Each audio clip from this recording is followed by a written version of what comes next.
You're watching Experience Comic Culture and Sales, streaming live daily to Facebook, YouTube, Twitch, and Twitter.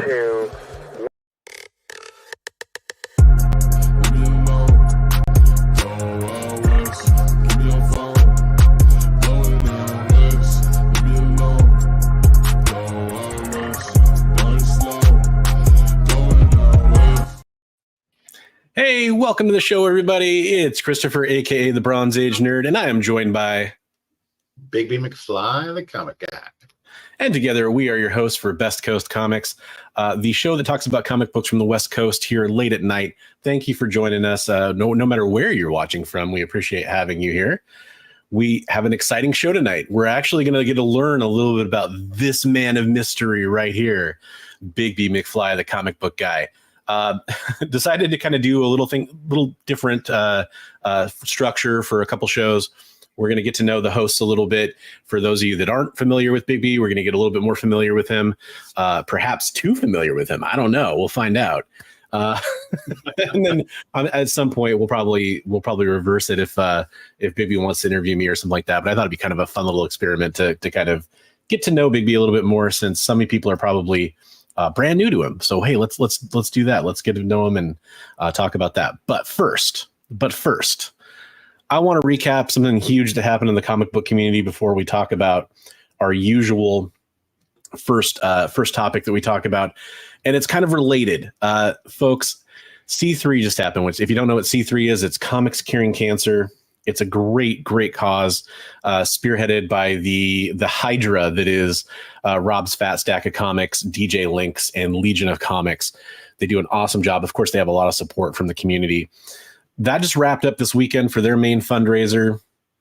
I know I picked up a few items that were really cool. I got a Joe Rubenstein piece and a couple cool comic books, like a San Diego Comic-Con J. Scott Campbell, Mary Jane cover, some fun stuff. They raised, and this is amazing, they raised $54,538. Technically, I think their goal originally was 50. I'm a little confused on that, but I think they maybe have like a stretch goal of 55. They're super close to it. People can still donate, so I'm sure that they'll reach that, but that is super awesome. I'm excited to see that they got there. That was really cool. Obviously, we talk about Comics Will Break Your Heart, Jen, and her fight with cancer. So that's something that's very close to us. This goes right to the heart of the problem. So gotta appreciate the work that those guys did, and fantastic job to everybody in the community that helped contribute to this. Thank you so much for your help. Yeah. It's amazing. Truly amazing. Okay, so first thing we need to do for our show is we need to say hi to people in the chat. GT Key Comic is here. He's here. I don't know if he was first on every channel, though, because Promiscuous Time Travel. Ooh, he came in very, very, very soon before that. Final message by GT Key Comic. Kyle, if you're out there, thanks for joining the show and leaving that comment. We appreciate it. Son of Crom, awesome new channel I'm following. Son of Crom says, "Let's go." Love it. Love it. Christina Payne is in the house. What's up, Christina? Welcome to the show. And we got Psycho Phil here too. Hey, Psycho Phil, how's it going? Richard is in the house. Chris wants to see Bigby get quizzed. So we're gonna, I don't know, maybe I'll throw some comic trivia your way. Probably the other way around would be more interesting, because I feel like Bigby knows more about like the history of comics than I do for the most part. Dr. Plagueis in the house. What's up? We got What's on the Comic Rack in here a couple times saying hi to everybody. Actual Dracula, Brandon Metro, and we got Collecto 6 in the house holding it down. Appreciate it, everybody, for being here. We'll try to say hello and highlight your messages as we go on. But the first thing we're going to talk about, that we talk about every week leading up to Heroes for Heroes, which is our fundraiser for Mission 22, is the Heroes for Heroes updates. And I'm going to show off this week some of the items that have come in from the community, and I'll also share some news with you. But before we do that, I tweaked and fixed a video from a celebrity that we had earlier. I made the background so you don't just see us the entire time she's talking. So we're going to play that video real fast, and then in a second we will see you back here to talk about those items.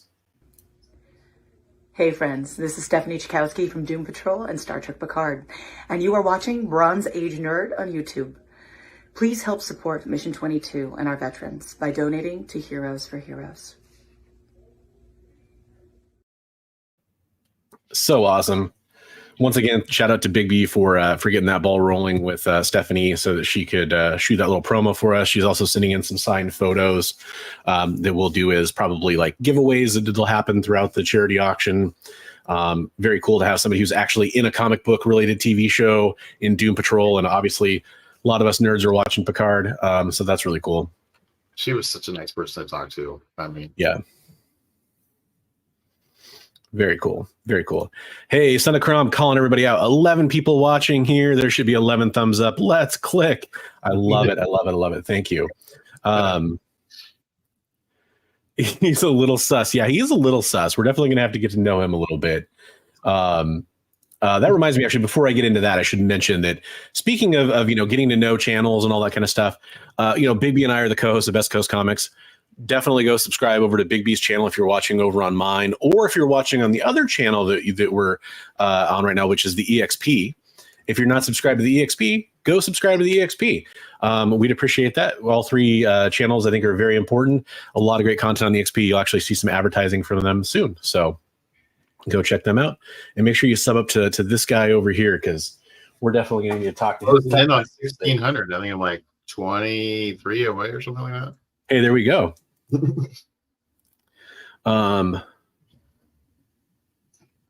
Comic Trip says, did you guys see that Tacoma shop, which is Destiny City Comics, will give away a free comic if local Bryan Danielson retains his AEW title this weekend at the Tacoma Dome? That's really cool. I did not see that. Thanks for sharing that, Chris. Chris did his show earlier tonight, Pros and Cons, on his channel, Pros and Cons, called The Weekly Spinner Rack. I highly recommend checking out that channel. He's always extremely gracious to call out our show and mention us whenever I pop in his chat, which is very nice of him to do. But he runs a great show over there, talks a lot about industry news as well from a very, very even balanced perspective. I really appreciate that. So thanks for sharing that news, Chris. I am going to go ahead and show off some comic books that came in. This first one, first two are from the Slab Guy 77 on Instagram. So go give him a follow. These are all for Heroes for Heroes. I'm going to take it out of the bag. Sorry for the crinkling noise. How dare you, sir? How dare you? This is one of the old school CBCS slabs. Very cool Joker book there. If you're into the fan of the Joker, Detective Comics was at 5. No, I'm sorry, Detective Comics 15 in the CBCS 9.0. I'll do my best to get the glare off there. That's pretty good. So that's very, very generous. Storyline where the guy was like taking off people's faces. Yeah, it's where he needed the Joker's face back. The Joker needed his face back after peeling it off, I think is kind of how it went. Sal the Slab Guy from Codex. Correct, Richard. Thank you for that call out. Definitely go give him a follow. And he also sent in this is Deathstroke 7. It's a Joker 75th anniversary variant cover. This is an old school CGC 9.8 label. Nice. So that'll be up on the Heroes for Heroes auction, which, by the way, I can officially announce the date for that is going to be November 16th. So November 16th, although there will be most likely at least one other, possibly two other, possibly 100 others. I don't know. Satellite events around that take place leading up to that event, but right. That's what we have so far. This is really cool. I got some stuff in from E-Man. E-Man is a fantastic member of the comic book community.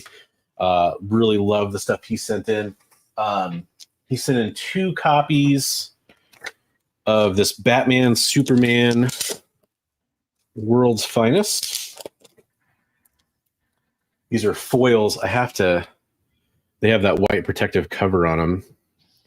So I'll have to kind of peel this off to show you. But very cool. I don't know how well it's going to show up on camera. Yeah, Jim Lee. It looks great. Tip it back a little. The light's gonna. Yeah, it keeps like wanting to like blot out his face. But yeah, based off that drawing. So I know it's not the easiest thing to show off. Foils are notoriously hard to film with light. Yeah, E-Man is a really, really good dude. Absolutely. So go follow him on Instagram. Yeah. And actually, so I just opened up these. These are kind of fresh mail calls. I'm going to double check and see if this is. I think it might be a different cover, but I want to double check. Yeah, that Batman one. Batman. Yeah. Mm-hmm. Yeah, those are cool. So very cool. I'll take some better photos of this that'll show up without the bright lights on them, but very neat. Super cool. Yeah. Very generous donations. And then he also sent in this. This is dual signed by the Miranda brothers, Inaki and Roy Miranda. This is We Live number 5, CGC Signature Series 9.6. Very cool. Yeah, it is really dual cool. Signed. Love, good series. And that ties right in to what Dan Kelly sent over, which is a We Live Age of Paladins number 1. So Dan Kelly Art is the IG. Dan Kelly Art. So a couple We Live items. There you go. And then he sent some raw comic, including one I cannot wait to show you. Always nice to get original art. So I'll save that one for last. He sent in this banger, the first appearance of Forge. Nice. Little Very JR, cool. JR action there. Yeah. And then X-Men 183, that's the first Firestar, I believe. First Firestar in continuity. Yep. Yes, correct, in continuity. Thank you. And the Strucker twins. First Strucker twins. And then all 12 issues. I won't show off all 12, but I'll show them the first cover. This is the entire Camelot 3000 1 through 12 series. Nice. So I guess I'll quickly show off a couple of the covers there, but it's just 12 issues of that. So you get the whole run there. Always cool to get a whole run because odd issues out don't work very well sometimes. So those are really great donations. And then check this out. Perfect for the theme of our show. His Captain America sketch here. Oh, that wow. he did on a Captain America blank. And I'll try to get that as close as I can to the camera. Good work. Very nice. Love the heavy black in there and the ink work. Nice. Yeah. Very cool. Looks like we got Richard is highlighting some of these people's links in the chat. So definitely go follow some of those. Right. Thank you for doing that, by the way, Richard. I appreciate that. I like what's on the comic racks quote there. Crom is pleased with what Nice. That's awesome. Oh my gosh, we got Dan's X-Men Comics in here. He is collecting the Infinity Gauntlet of Mark Jeweller's variants right now. I was checking that out earlier on his that IG. 100 that he got at Portland was nice. Yes. Yeah, and he just got a first appearance of Jubilee Mark Jeweller's variant, which is really cool. Yeah. Welcome to the show, Dan.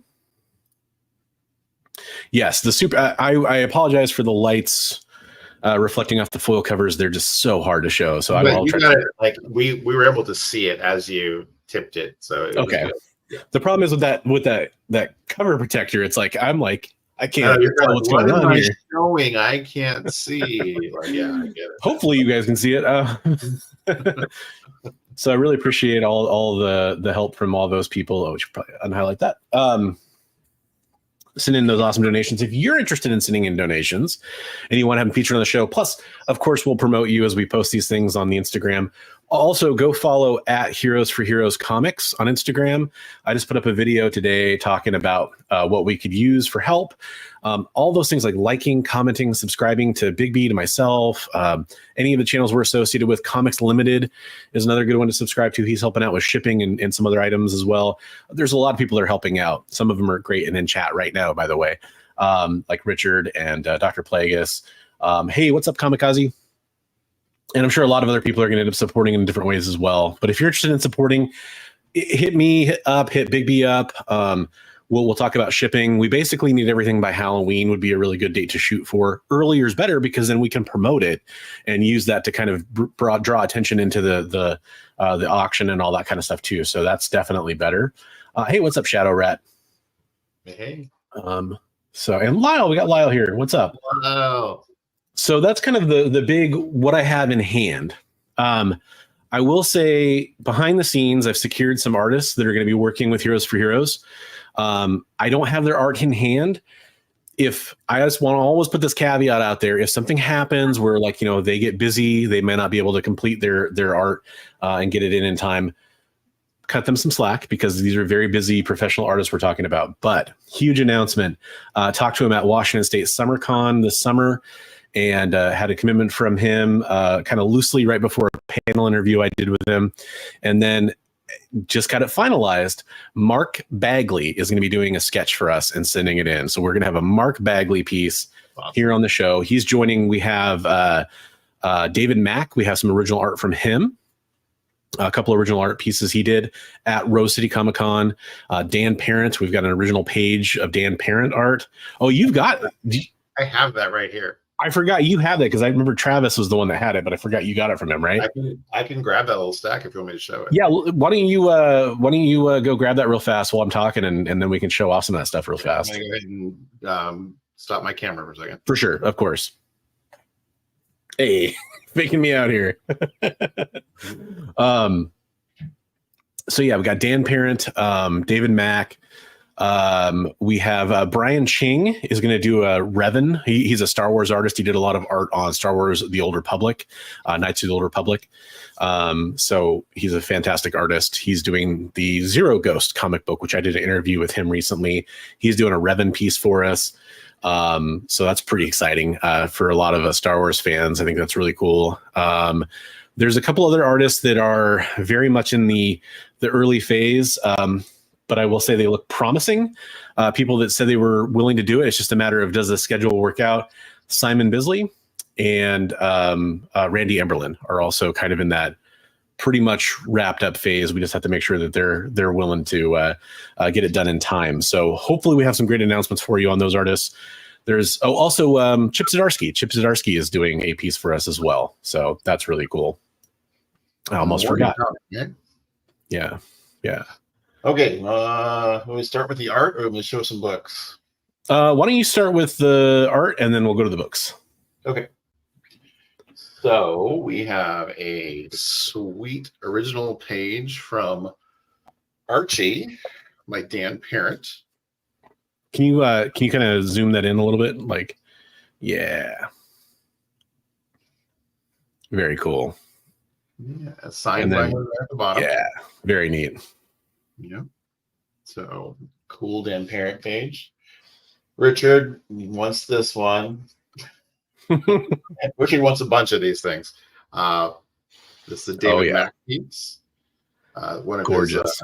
His cats, his gesture drawing cat stuff, which is really cool. By the way, it's David Mack's birthday, so happy birthday, David. Signed by David there at the bottom. Very cool. And then another David Mack gesture cat. Very cool. And then this whole this thing is stuffed with different prints signed by Mack. So got them signed down there under Kabuki's arm. Nice. Yeah, so very cool. So those are the oversized pieces I have here, the art. And then this book is super cool. This is a convention exclusive, I believe, that David did. Which is signed by him. Numbered to 81. So very cool. Love that artwork. We have a bunch of books that I got when I was, I'll take out the questionable one.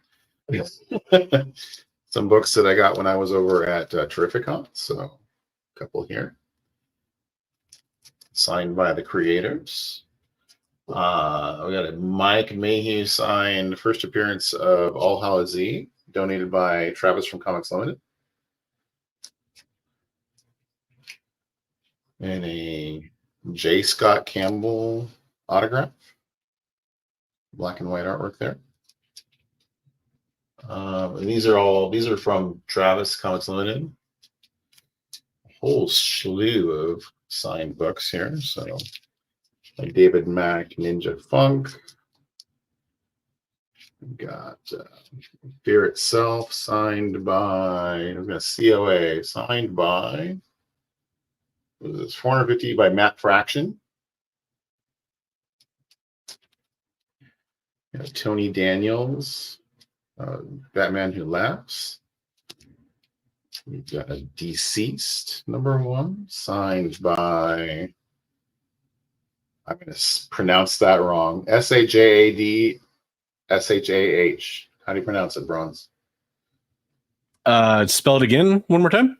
SAJAD SHAH. Shadid Shah? Sajid Shah, okay. I'm guessing.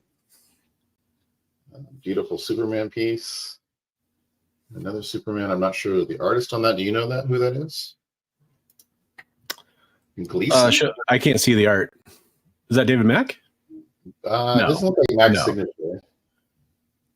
But don't they usually put on those variants, they usually have the name of the artist, but I'm sorry. I was ill prepared for this.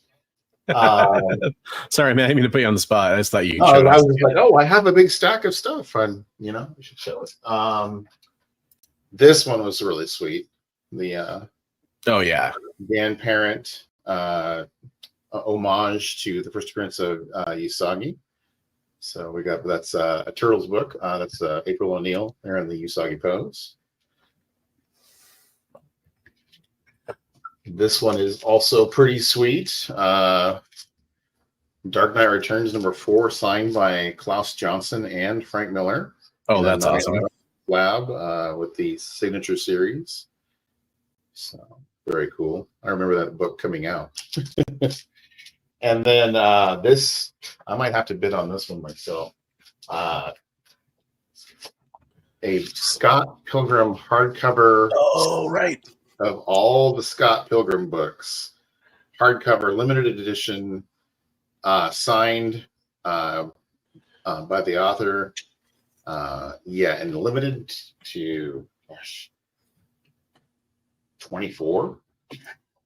Wow. Yeah. Yeah, it says limited to 1 of 24. So, that's from the ex-Oni Press guys, right? That's from the Oni Press guys. And that's what I've got here to show off right now. Very cool. Very cool. I'm glad you did that. Thank you. So, folks, if you're kind of curious what we're talking about, if you just tuned in, this is the Heroes for Heroes campaign. Officially talking about it now that Comics Curing Cancer is over. We're talking about this a lot more publicly. We're going to hit it pretty hard.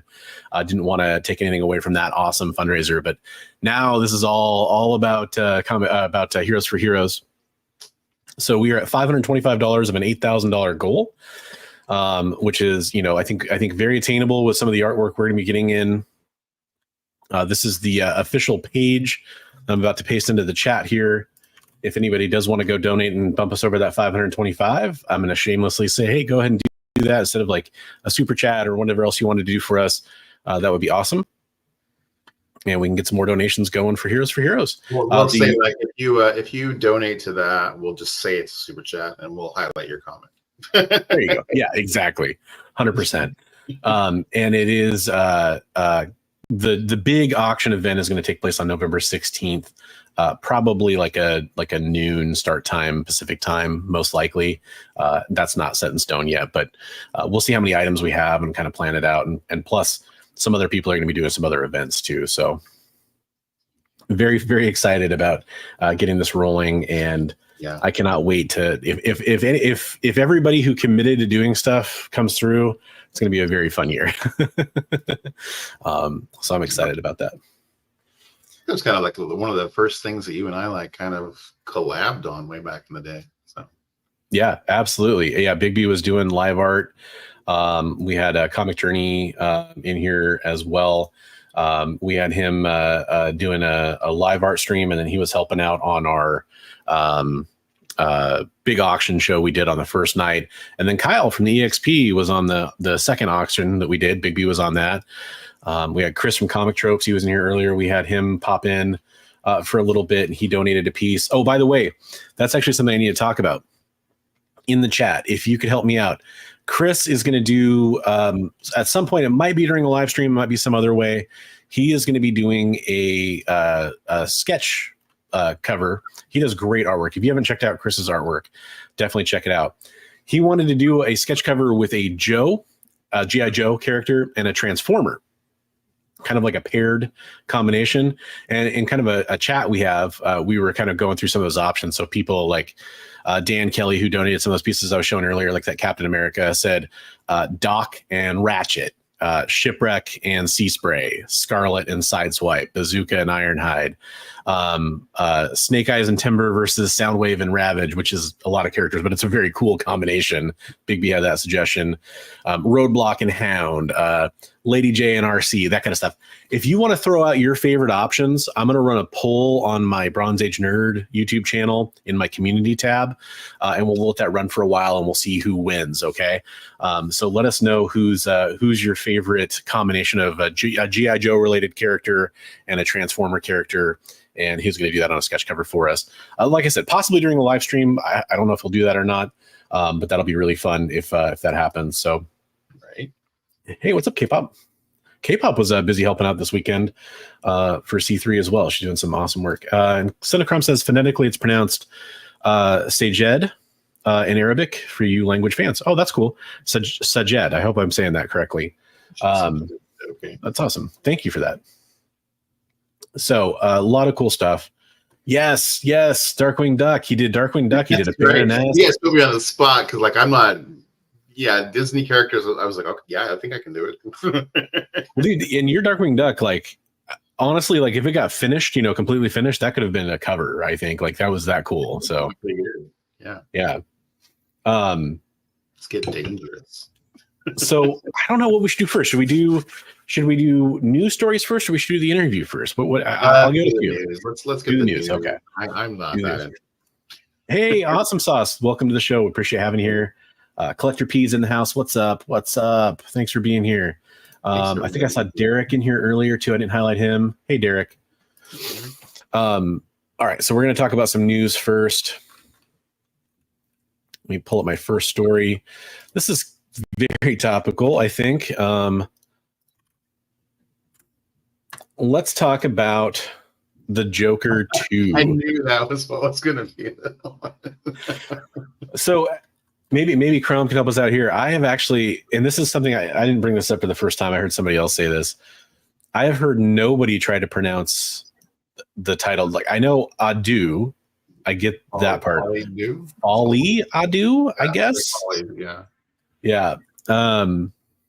Anybody who's a French speaker can correct us, maybe. Topical like ice cream, like the cream. Never mind. I thought you said like ice cream. Or I should point that out too. With ice cream. Should also point that out too. There's a lot of hurricane stuff going on in the South right now as they're gearing up for round 2 of the next wave of the hurricane after Helene. Just real fast, if you're in that area, thoughts are with you because we hope you can weather that next storm better than the first one. So Joker 2 box office opening is lower than Morbius and the Marvels. It bombs with a sub $40 million opening weekend, but it does take the number 1 spot at the box office. Now, I don't know if people know, but this is actually a terrible time to release movies historically in the year. Kids are back in school. The kind of movies that get released now historically are horror movies gearing up for the Halloween season. And also kind of Oscar contention season is usually when some movies will get out now because they can kind of sneak in after the summer blockbusters, but before the period ends for the Oscars or other award shows for that matter. So it's not really a good time to release a movie anyway. I think that should be kind of baked into this a little bit. Maybe some of that's changed, but I used to work in the theater industry, and that's how it was in the early 2000s, at least. We do kind of live in a new era, but now let's see here. 2019's Joker, which grossed $39.3 million on its first Friday, went on to earn $96 million and set the record for the biggest opening October of all time. In the same time 5 years ago. So that kind of gives you an idea. So really, honestly, it's about a little less than half as much as the first movie. I don't know. Bigby, how do you feel about the Joker 2 from the press that came out on it and the trailer and everything? And you haven't watched it yet, have you? I don't think it's really fair to judge it if I haven't seen it, but well, just as far as like, were you excited to watch it? I thought the trailers looked okay. You know, yeah. I thought they were interesting. So, you know, I don't know. I've got friends who are like, well, nope, not watching it. It's a musical. I'm like, come on. But yeah, it's funny because I'm on board Lady Gaga as Harley Quinn. mm-hmm. I knew after watching the first Joker, this wasn't going to be. I think the Harley Quinn announcement and then the casting announcement coinciding with it being a musical, it would be maybe the expectations were a little bit different for people as soon as they heard those things, is kind of my guess. Because I think, you know, we've had Margot Robbie most recently as Harley Quinn. This is obviously a much different interpretation. It's much less of a traditional comic book interpretation. I would describe it as more of almost like a graphic novel, standalone kind of interpretation, or an Elseworlds interpretation, if you will. So I don't know. I think it's a little strange that people are so harsh on it based on what the first one was, because the first one, in a lot of ways, it was almost a fluke, right? Like it was just not, it was a huge hit. I believe it was $1 billion movie. Am I wrong about that? I believe that's right. Let's see if this article goes on. Yeah, it did cross the 1 billion mark. It was the first R-rated movie to cross the 1 billion mark. Yeah. So yeah, I think, you know, Lady Gaga as Harley Quinn is interesting. I haven't seen the movie yet. I'm excited to watch it at some point. I didn't watch the Joker in theaters. I watched it on home release, and that's probably what I'll do with this one too. Are you keeping up on the Penguin stuff? I haven't got to watch that yet. So I was actually watching the latest episode when my daughter started falling ill. For those who don't know, my daughter's been sick, and then she got an ear infection last night. So that kind of went out the window. And so I didn't finish it. I really, really, really loved the first episode. I really, really liked the second episode, and I was excited, you know, about halfway into the third episode. Yeah, so I think it's solid. I'll also throw this in there, not that it's completely related, but the shows are going to get compared a lot. I actually really enjoy Agatha All Along too. Oh yeah, I'm enjoying that a lot. Yeah, and speaking of a musical, there's a lot of music in Agatha All Along. I think it's working really well for me. Every episode had music laced into it. Yeah. So yeah. No, I'm actually really enjoying that. You pirated what and it was so bad you want your money back? Was that Joker 2, Richard? Yeah. I wanted to go back to Son of Crom's comment because he said for English speakers it's pronounced fully ado. I think it means mental problems, issues shared with two people. Oh, interesting. Okay. Yeah, it's funny because somebody pointed out that no one ever refers to it by its actual title. And I was like, you know what? You're right. They all say Joker 2. The original Joker, Richard? Or Joker 2? Because I mean, hey, there's people that didn't like Joker. I thought it was really good. The first one. I liked it. I mean, it's a different movie. You know, it's probably not for everybody. And the pacing is, you know, it's its own pacing. But yeah. I thought it was really well done. Awesome Sauce says the Penguin may be one of the best handicap positive shows on TV right now. That's a really cool way to look at it. Awesome Sauce. For those that don't know, Awesome Sauce is visually impaired. And I'm always curious to see what the interpretations are like there for people that are dealing with stuff like that, because I think it is cool to see people. I don't know why it's become such a popular thing to rip on it, but people do. I don't know why. Whenever you see representation, I think it's nice as long as it's not forced and as long as they do it in the right way. It's great. Right. So I will move on to our next story, but we do need to take our first commercial break. So we're going to come back here in 2 minutes after we take a look at our sponsors over on the EXP, and we'll be right back with some more news. And then we'll get to that interview with this man of mystery, Bigby McFly. See you in 2 minutes. Live from New York. What? Oh, sorry. Live from Cleveland? It's Friday night? It's Friday Night Live! With Nancy McCann. And Ricky. And sometimes Carlos. And featuring boxes and boxes of rare comics. Unique collectibles. Lots of smiles and conversations with new friends. Friday Night Live with Comics Unlimited. Friday night from 9 to 11 on The Experience. Symphonic verses, Nocturne's romance. A song of romanticized darkness, dreaming dead by sleep.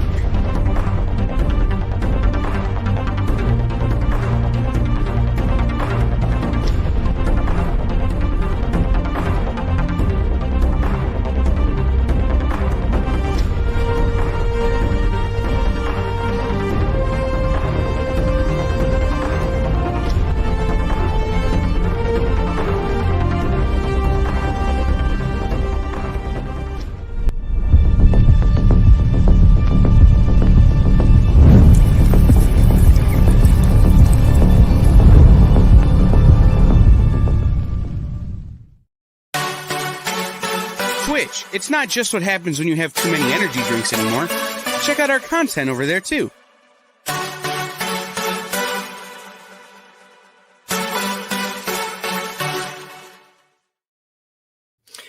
Hey, welcome back, everybody. Those were some messages from our sponsors over on the EXP and some of the fine programming over there as well. If you're not familiar with EXP, go ahead up over on YouTube or Twitch, like you just saw there, over on Facebook, over on X. There is a link to their YouTube channel down below where you can find all those links. And then also, while you're there, you may as well subscribe to Bigby McFly, the comic book guy. He's over on this side now, which really tripped me up. But go subscribe to his channel too. He recently was monetized here on YouTube, so all those views and subscribers definitely help out quite a bit. So we would appreciate that as we're gearing up for Heroes coverage. Thank you to K-Pop for dropping that link in here. Yeah, we were talking about the Penguin. I'll kind of answer a couple comments we got about the Penguin, and then we'll move on to our next story. Son of Crom says, have not watched Penguin yet. Curious, are there any other known characters in the show, or is it 100% about him? I will say, I don't want to, give spoilers, but I'll say outside of some crime family stuff, like don't expect... I have no idea if Batman will make a cameo or something like that. But I wouldn't expect any other characters. I wouldn't be surprised if they throw in like a couple references, like they've already referenced Arkham and definitely some of the crime family members that you're familiar with if you follow Batman lore. But yeah, it's definitely one of those things where it's focused primarily on the Penguin and his interaction with the crime family. It would be how I'd describe it. Cool. Yeah, and Awesome Sauce gave you some extra context to that if you want to read, but I don't want to go into spoilers too much. I know there's a lot of people that aren't subscribed to Max that still want to watch the show. Right? Yeah. Yeah, it's a really, really, really good one. I would definitely recommend like a binge watch when the season's over. I think that would be a good strategy. Son of Crom. Well, I have a question for you. So yeah. I heard the rumor that of Robert Pattinson being the Batman for the James Gunn universe. Mm-hmm. I've heard that rumor before too, going back to when James Gunn took over. There were people talking about that. I enjoy that interpretation of the Batman, the Batman. I thought it was good. I don't think it holds up as a definitive Batman for me. Like, right, it's different, but I thought it was good. Like, I can't see that Batman playing off. And I mean, granted, I haven't seen James Gunn's Superman film yet, but I do. From just the trailer, from the footage, like the stills and the poster shot and all that kind of stuff that they've put out, I'd be surprised if they play into the same tone. If they do, great. But it doesn't have that feel to it. Like if they're doing an all-star Superman story, I have a feeling it's going to come across being a little bit different. And I think it might need a more traditional representation of Batman to kind of hold up to that. Right. But yeah, I don't know. I'm super excited for Penguin. It's doing great. I love the first movie. I do think the first movie, my one criticism of it was that it was more of a vibe than it was like an actual story. It has a lot of like, you know, what do I mean by that? It has a lot of like personality to it, a lot of cool shots, cool music, that kind of stuff. Not so much on the substance of the story until maybe the third act is kind of where it really kind of starts, you know, bombarding you with actual story, which maybe could have been paced a little bit better. It's a very singular Bruce Wayne representation that it sticks out to me compared to a lot of other Bruce Wayne representation. Although I will say, for those that read Absolute Batman, I do see a little bit of Robert Pattinson's Batman in the Absolute Batman. But it's interesting. I like that. Andy Serkis, is that the guy who played Alfred? Yeah, I thought he did a great job as Alfred. I saw a great meme. You know, have you ever seen the meme where they show like a drawing of a horse and they show like the first iteration of something or the first movie, and then they'll show the same drawing of the horse drawn really well. Then it'll be the second movie or something like that. And then they'll show like, you know, like a 3-year-old drew the head of a horse and it's the third movie. I saw a great meme where it was the horse was drawn fantastically all the way across and it was every version of Alfred. And it was like, no matter how you feel about the Batman, every version of Alfred has been amazing. Right. And I kind of agree with that. Like there's been, I'm trying to think if there's ever been a negative Alfred. I mean, the weakest one was the Tim Burton. He was great, but probably the weakest character was the Tim Burton. I can't recall the actor's name off the top of my head. Version of Alfred, just because they didn't give him much character to work with. He was cardboard cutout Alfred in a lot of ways, unfortunately. But he still did an amazing job. I love Alfred in the Harley Quinn show. I love everything about the Harley Quinn show. His character, his crime fighter, is awesome. Yeah. Son of Crom says, I hear people don't like the Vampire Boy toy, but I was around when fans from Detroit to Frankfurt, Germany were up in arms about Michael Keaton playing Batman. Everyone said he will ruin Batman forever. I love, by the way, it's an unintentional thing, but I love the Batman Forever line at the end, considering that was a movie that came later on. But yeah, I remember that. Of course, I think the most famous contemporary example is probably Heath Ledger as Joker, which everyone was, you know, deriding and up in arms about. He did an amazing job, obviously. Yeah. Oh, actually, Derek just mentioned that, it looked like. Remember, people also should have brick when Heath Ledger was cast as Joker, and we all know how that turned out. People jumped on Colin Farrell being cast as the Joker too. The Penguin. Yeah, especially when they saw the makeup. But it's great. It's fantastic. I think that he does a great job. By the way, Robert Pattinson was in a movie called It's either Good Time or Good Times. I can't remember how it's phrased, but it's by the same person who did Uncut Gems, which is another great movie he did, where it has like a very anxiety-inducing, frenetic pace to it. Fantastic movie. He's been good, and he was good in Tenet, even though that was kind of a strange movie in a lot of ways. He was good in that. It was a weird movie. I enjoyed it. I thought it was pretty well done. Me too. K-pop comes in with, I hate Pattinson movies, but he surprised me as Bats. I'll watch him. I'd watch him again. Okay, there you go. Ooh, Richard dropping the knowledge. William Austin, Eric Wilton, Michael Goff, Michael Caine. Oh yeah, Michael Caine. Jeremy Irons, Douglas Hodge, and Andy Serkis. Next thing you know, people will say they didn't like Deadpool playing Green Lantern. Yeah, it's weird. It's people. I mean, that's just the perfect casting, right? No, I think Penguin's great. I recommend watching it. I think it's going to stand the test of time as being one of the more popular superhero TV shows.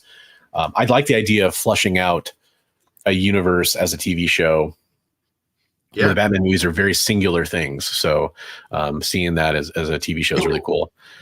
Our next news story, McFarlane Toys has a second wave of their posed figures. I wish they would stop. They're statues or figurines or maquettes or whatever you want to call them. But the posed figures, they can't make action figures because of Hasbro's license and also Diamond Select and a couple other manufacturers, Mafex. But yeah, they don't have the license to make those toys as action figures, but they can make these. So here you see the first wave. The Deadpool, the Spider-Man, Captain America, Wolverine, Iron Man. Now it looks like we're getting, those are not clickable, sorry, but Miles, Magneto, the Hulk 340 version of Wolverine specifically. Yeah. And is that the Cap 100 version of Cap right there? Yeah. Okay. Yeah. The Venom 316 version of Venom. And then I cannot recall the Hulk issue that's from. It's a great and X-Men 1, obviously. Yeah, Grey Hulk. So they come in 1/10 and 1/6 scale. They're based on Marvel covers from Jim Lee, Steve Ditko, John Romita Jr., Rob Liefeld, and of course Todd McFarlane. Set to launch October 10th, so coming up here in a couple days, 9 Pacific, 12 p.m. Eastern. Very cool. So it looks like the Hulk 345 is a 1/6. Hulk 340 is a 1/6. ASM 316 is a 1/10. Captain America 100 is a 1/10. Spider-Man 1, which is the Miles Morales Spider-Man, 1/10. And the X-Men 1 is a 1/10 as well. So very cool. I like the larger ones a lot. I think the size does them better on the detail for sure. So those are cool. Yeah, those are beautiful. Oh my gosh. Katie, couldn't agree more. Although the last series of movies they've done haven't been as solid, but the Catwoman movie they did already is amazing. And then the Superman movie that had Lobo in it, whose title I'm going to blank on. But there's a Lobo Superman fight that's very long in it, and it is amazing. Very cool stuff. Yeah, so let's move on to those figures are pretty cool. Yeah, they're really cool. I just got the DC Jim Lee Wonder Woman statue. I think it's 1/6 scale, but it could be wrong. So I'm going to do a video unboxing of that. I did the McFarlane Batman's up there and the Superman Jim Lee's up there. They're pretty small, but they're large figures. They're just back there. Right. I guess that's great. You're just going to add Todd to my bank account at this point. Son of Crom says, to be honest, though, when movies like Green Lantern come out, I still get a little choked up, or I got a little choked up when I was little. Having a second string hero to mainstream people have a movie was unheard of. And yeah, you say you're just happy they tried. I completely agree. It's to this day, it's why I see pretty much every superhero movie that comes out, whether I think it looks amazing or not, whether I love it or not, I still want to support it. I want more superhero movies. I do kind of hope that they continue to raise the quality. Yes, Man of Tomorrow was the movie, Jay. Thank you. But yeah, definitely. Ooh, yeah, Gunslinger is the next Kickstarter. Would be pretty cool. That'd be pretty neat. That and She Spawn would be pretty cool too. But yeah, we talked about that on a past episode of Devil's Advocates. We talked about just kind of supporting those movies, just because it's just X-Men, the original X-Men Fox movie, the original Spider-Man with Tobey Maguire. Some of those movies kind of hold up still, and some of them don't. But at the time, those were precious. Well, we were starved for content back then. Yeah, I mean, like the original Punisher and the Roger Corman Fantastic Four and all that stuff. Like when you finally got your chance to watch those were cool at the time. Yeah, and Punisher. Yeah. So this next one, this is kind of cool. I'm not the biggest Naruto person, as in I know pretty much nothing about it. But I thought this would be cool for some people. I'm sure, because those things are very popular. TMNT and Naruto are doing a ninja crossover. I thought this was kind of interesting because IDW is putting it out, which IDW seems to have kind of gone into some weirdness when it comes to licensing. But this is a joint effort between IDW and Viz Media. It's a 4-issue miniseries written by Caleb Goliner from Sonic the Hedgehog and illustrated by Hendry Presettia from Mighty Morphin Power Rangers. So that's pretty cool. I think that this is something that if you're a fan of either franchise or both franchises, you're going to love this probably. It's fun. Yeah. Only thing I know about Naruto is like the Naruto run. That's kind of all I got for you. But so I'm sorry, I'm a Luddite when it comes to that. Looks like Mewtwo from Pokemon to me. But yeah, I'm sure it's awesome for fans of both. So something to check out. Yeah, it looks pretty cool actually. Ooh, Mason Comic Books 2 says, "What's your favorite Marvel movie?" And K-pop pointed out Marvel character movie or movie actually from Marvel, because for a childhood movie it was been Howard the Duck. That's cool. Howard the Duck's a good one.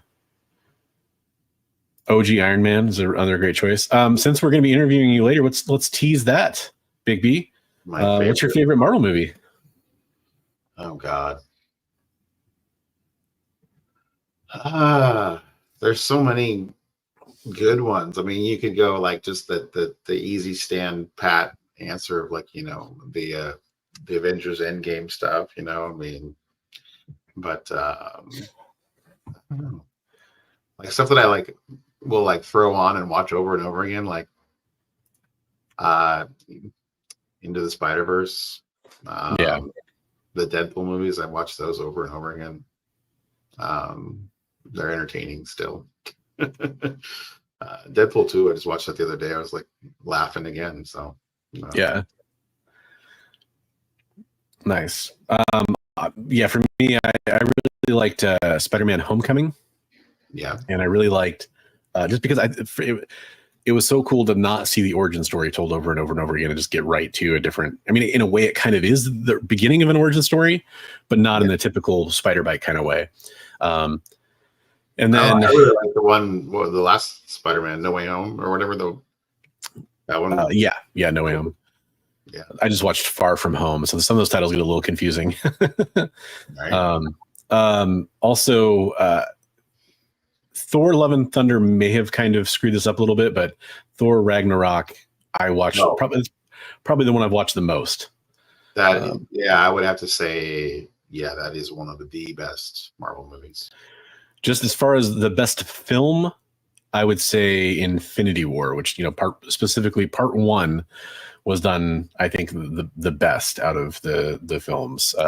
So I'm excited for more of those. Oh man, Winter Soldier was also really good. So there's some really good contenders. Like, how do you choose? Yeah. Yeah. But yeah, great question. We're going to cover a couple more quick news stories, and then we are going to move into our second ad break. Plus, we're also going to talk about that Bigby McFly guy. This is a cool topical thing. Batman: The Last Halloween is getting a conclusion to a trilogy that I actually have to confess I didn't know this existed. I mean, Long Halloween is probably one of my favorite Batman stories of all time. But I did not realize that there was a kind of spiritual successor or sequel series. What is it called? Dark Victory? Am I right about that? I think Dark Victory. I never read Dark Victory. I didn't know about that. So that's cool to me. Have you read Dark Victory?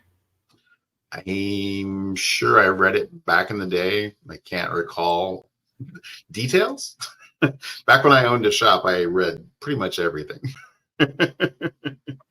Fair enough. Yeah, this is going to be something that I'm going to seek out pretty quickly after hearing about this. But the final chapter is going to be The Last Halloween. It was announced at MCM London convention apparently back in May, but I just totally missed this. But I think this is just kind of catching the news cycle again because of because of Halloween, obviously. Now, the rough thing about this is Jeff Loeb and Tim Sale did the first 2 entries, but obviously Tim Sale passed away. So they are going to have some different artists contribute in the style of Tim Sale, or at least kind of homage to his work. And I'm trying to find out where they talk about the list of artists that are going to do that here.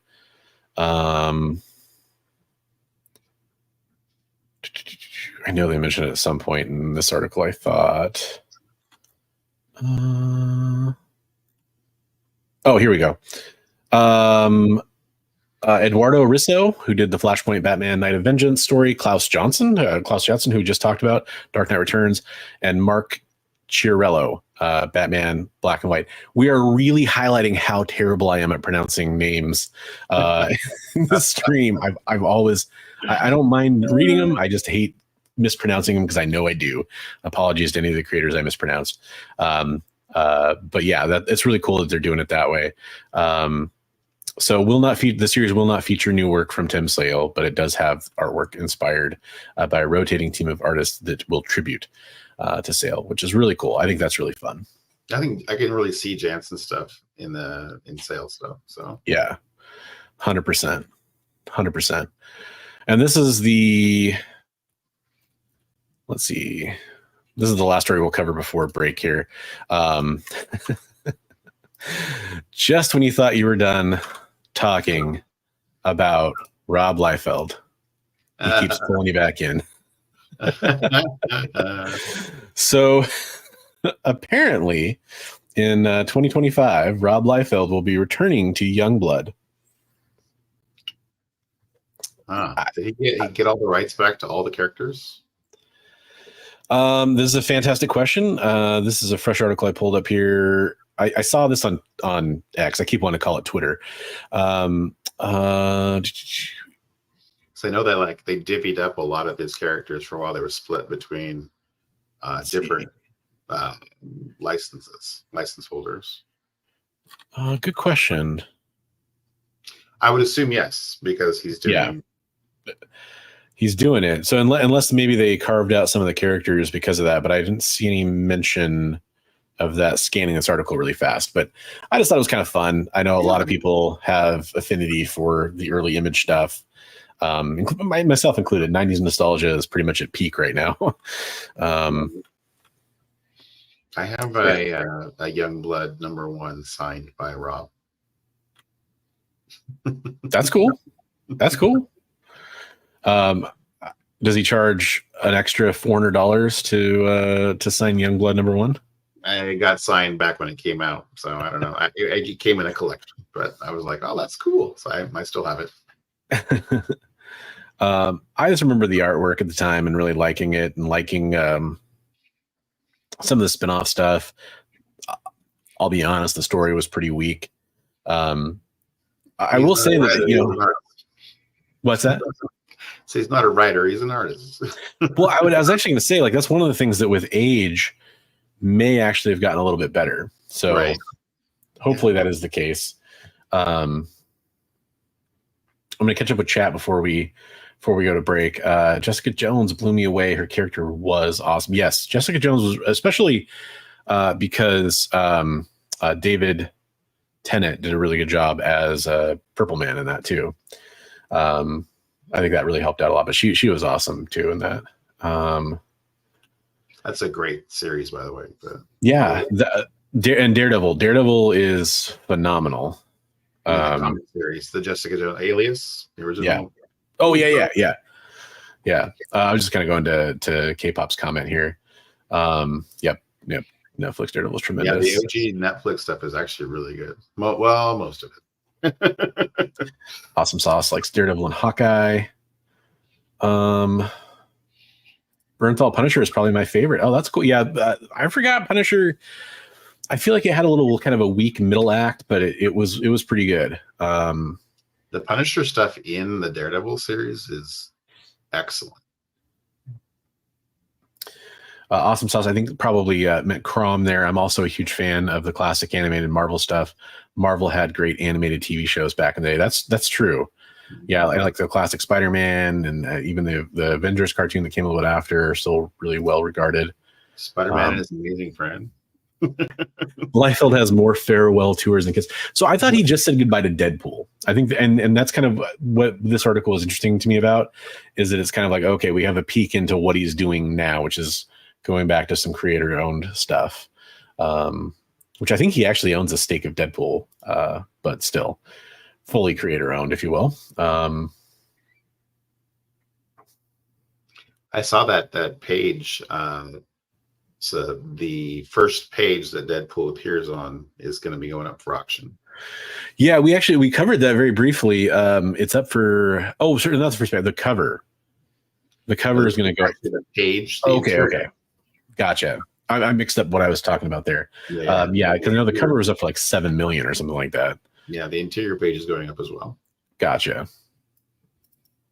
Hey, if you got deep pockets and you love Deadpool. All right, folks, I need to take my second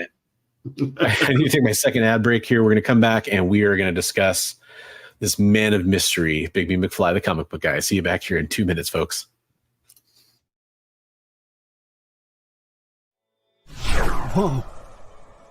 Whoa. Did you miss it? Yeah, they can go by pretty fast. Let's slow down the footage. Welcome. It's time to skim some comics. Miles Morales Spider-Man, I will just tell you that Miles is very important in his role as a vampire. So It's fine. If you like Hercules, read it. If you don't like it, don't worry about it. It's fine. The art is still stunning. There's a panel, little spoiler, there's a panel in this where Chitauri first hits Lion-O, and he is the best "did she really just hit me" face I've ever seen put in a comic book. Wow, live reviews of new comic books so you can be ready for New Comic Book Day. What is this? Oh, I see. It's Minute to Skim It. Part of the experience.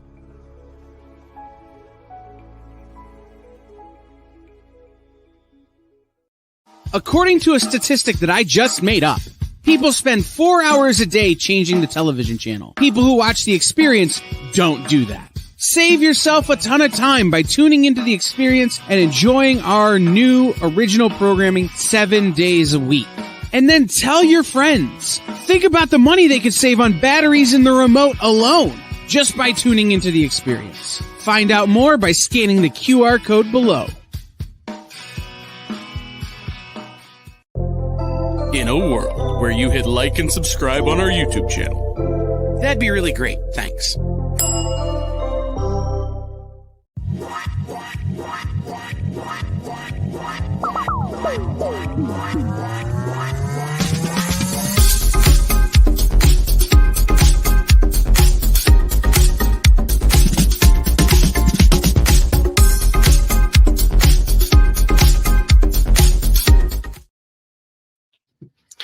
I swear I'm going to make that my entry music someday.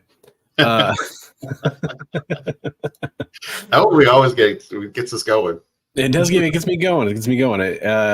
Folks, welcome back to the show. I am Christopher, aka the Bronze Age Nerd, and I am joined by today's guest, but always our co-host, Bigby McFly, the comic book guy.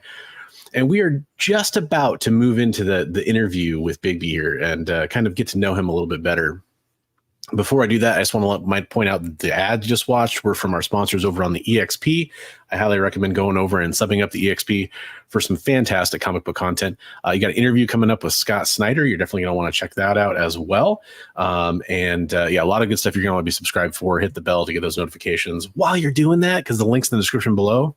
May as well sub up Bigby McFly if you're not already. We'd love to see you over there on his channel as well. Speaking of Bigby McFly, let's give you some reasons to sub up Bigby McFly by getting to know him a little bit.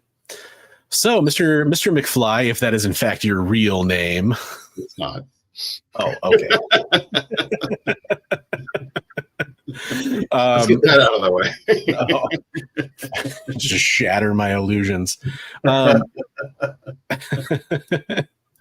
Boom. K-pop coming through with the wrench. Posting the link. There you go. Something away from 1,600.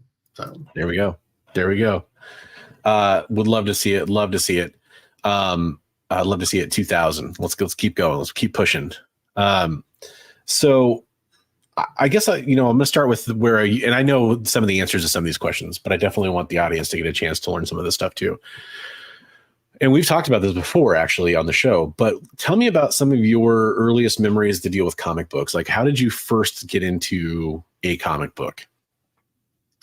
Well, like I think you and I have talked about, my parents used to do a lot of going to flea markets and whatnot, and so they would buy me these, prepackaged bundles of back issues, and so that was kind of my first exposure to comic books. And a lot of stuff through the library. We used to have a bookmobile that would come out to I lived out in the sticks out in Yakult, Washington, way out in the woods, and the bookmobile would come. I remember it was painted like green and like tan. It was this big old bus that they had converted into a mobile library, and they would have comic books, and they would have just all kinds of stuff on there. And then also one of my school bus drivers back in the day, she would have a garbage bag full of EC, I kid you not, EC horror stuff. And she would bring it on the bus, and you could pick out 2 or 3 comics to read while you were on the ride home. And, wow. Yeah. So if you can imagine, just you're like digging through this garbage bag full of probably now books that are worth thousands and thousands of dollars, In the garbage bag, right where they belong. Just kidding. Right? No, yeah. So we would read a lot of stuff that we probably shouldn't have been reading. It was elementary school. Reading EC horror stuff. I love it. Awesome. So that's kind of so were you somebody who looked at comic books art first, or did you look at story first, or did it kind of, you know what I'm talking about? Did you have a preference to it, like that tied into it for you? Yeah, I mean, I probably back in the day, I wasn't so much noticing art styles and that kind of stuff. I was more, hey Kelly, I was more looking at the stories. I remember, I'm a kid from the 70s, trying to wrap my head around 70s DC because it was just so weird.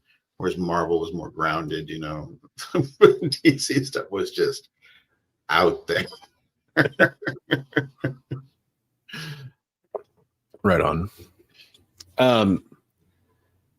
So as you were growing up, who was your first favorite title or favorite character? Like, what was the one that kind of gripped you from an early age, that you kind of fell into? It's funny you said that. I just thought of like my mom and I were just talking recently. She's like, you were obsessed with Speed Racer. I mean, that was a cartoon. Yeah. I was obsessed with Speed Racer when I was a kid. And then must have been, Spider-Man was pretty important to me because I remember getting like super excited when he would be on the Electric Company. Nice. But okay. Yeah. So probably Spidey. Like I said, I liked Batman, but DC stuff was so out there. I had some cool Superboy and the Legion of Superheroes stuff. So that kind of made more sense to me. The whole futuristic time travel, believe it or not, as a kid, I could wrap my head around that stuff. But it's funny what we gravitate towards. Those costumes back in the day, those were quite revealing on the Legion guys. Yeah, absolutely. The 70s stuff, where they revamped everybody's stuff, so it was just lots of skin.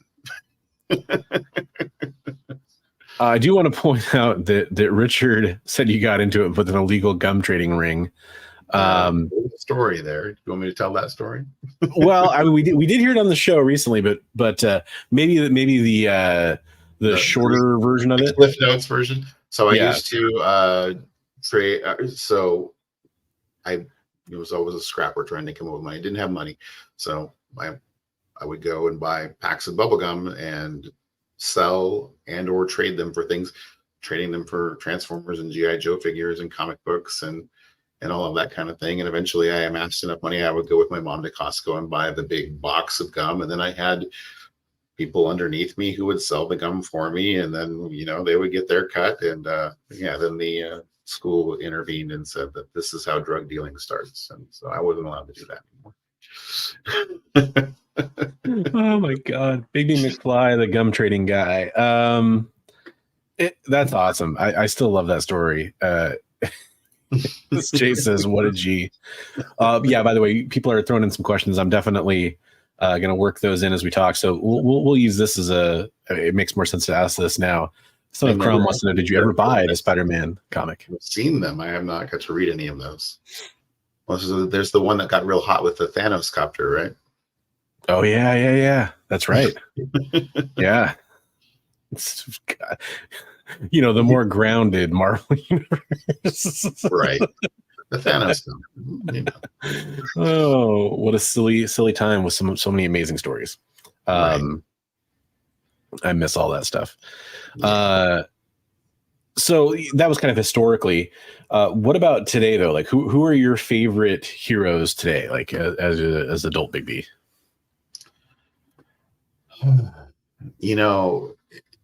So in my high school years, like I talked about a lot with some people recently. I'm talking about like the Avengers and stuff like that. That wasn't cool. Nobody liked the Avengers. They were lame. Nobody liked any of that. I mean, that stuff's cool now, but back in the day, it was X-Men all the way. I'm still a big X-Men fan. X-Men is pretty important to me. But I've grown to have an appreciation for like everything comics. I mean, and the history of it, and learning all of the little nuances and first appearances, and and why this artist is important and this writer is important, and the stories behind the stories, like like the Neil Adams cover, which was like the X-Men one where they edited the monster, and that was like one of the reasons why he left Marvel for a long time on that X-Men cover. So it just like different covers where, oh, there's a story behind that. There's this. And my friends probably get tired of, oh hey, did you know? I mean, a lot. I'm only speaking for myself here. That kind of stuff is what I love about other comic book fans, when they know things you don't know and can share that stuff with you. I think that's great. Richard is sad to hear about the Avengers but dude, he's right though. They got probably a bigger glow up than any other group of comic books out there. I mean, you kind of have to throw all of them into that. I mean, I think Thor and Hulk were a little immune from that because they had a pretty successful time in the 70s and 80s. But Cap and Iron Man and especially like, Hank Pym and Wasp and Black Widow were not popular. During a certain time period, like I'm talking about like the time period from like probably like the mid 80s through like, when comics got real dark with Dark Knight and all that stuff. It was just like, the Avengers they were just too much goody two shoes, and nobody really, at least in my circle. Everybody really, a little bit like they had to give Superman a mullet. Let's put it that way. Then he was cool again for a little while. Right. Give him a black suit. Like those kind of characters weren't playing very well at that time with the audiences. So yeah, totally. Right. Son of Crop says he stopped buying Avengers when they took down the Vision from the upper left-hand corner. Sad day. Yeah, that's a rough one. Oh, hey, Awesome Sauce is out of here. Have a good night, Awesome Sauce. Thanks for watching the rest on the rewind. Appreciate it. Have a great night. So Richard's still booing. Boo. Richard, I love the Avengers now. I said I've grown to have more of an appreciation. I did not have the cultured palette that I have now. Yeah. To understand what's truly good. It's just true. Like, I think that for whatever reason, and I'd actually would love to dive into this at some point with somebody who was around during that time. But it does seem like they just weren't receiving the creative love that a lot of other titles and segments were. It just seemed like they were kind of swept under the rug to a certain extent. I don't know if that's a chicken and the egg thing that came out during that time period. And it's just like a lot of filler kind of storylines that just really have any impact or anything. which is unfortunate. Yeah.